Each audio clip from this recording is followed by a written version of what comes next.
अभी इजराइल के पास 66 F-15 हैं, 25 ऑर्डर पर हैं। इजराइल के पास 173 F-16 हैं और उसके पास 48 F-35 भी हैं, 27 ऑर्डर पर हैं। यानी उसके पास अभी 287 फाइटर जेट हैं, जबकि अमेरिका उसे और 52 जेट की सप्लाई करेगा। ईरान को लेकर इस वक्त डोनाल्ड ट्रंप ने युद्ध वाली तैयारी का ऑर्डर जारी कर दिया है। इसमें कोई शक नहीं कि युद्ध को लेकर ईरान और अमेरिका दोनों तरफ तैयारी जबरदस्त है। अमेरिका की नौसेना ईरान के आसपास जमा होने लगी है। अमेरिका ने खाड़ी में अपने अड्डों को अलर्ट किया हुआ है। बहुत से अड्डे खाली भी कर दिए गए हैं ताकि उसके सैनिक ईरान के मिसाइल अटैक का शिकार न बने। लेकिन इजराइल को खतरा ज्यादा बड़ा है।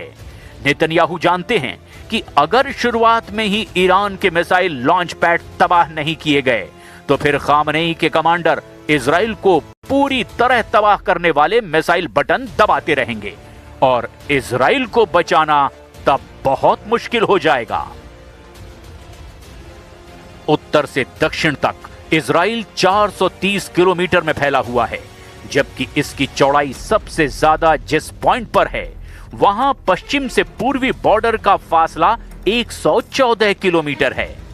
गाजा और वेस्ट बैंक के साथ साथ इजराइल का फिलिस्तीन के इलाकों को लेकर ऐसा विवाद है कि कुछ जगह इसकी चौड़ाई तो सिर्फ 10 किलोमीटर रह जाती है।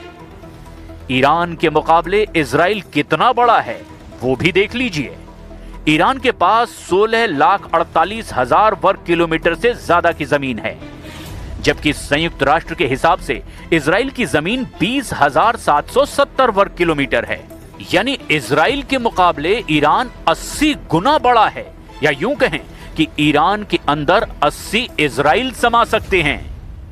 और यही वजह है कि जून 2025 में ईरान पर अटैक करने के लिए इजराइल को 200 फाइटर जेट का इस्तेमाल करना पड़ा था। तब ईरान पूरी तरह अलर्ट भी नहीं था। ऐसे में अब जिस तरह ईरान युद्ध के लिए चौकन्ना है, सवाल यह है कि क्या 2026 में इजराइल अपनी पूरी एयरफोर्स यानी करीब 300 जेट के साथ हमला कर देगा।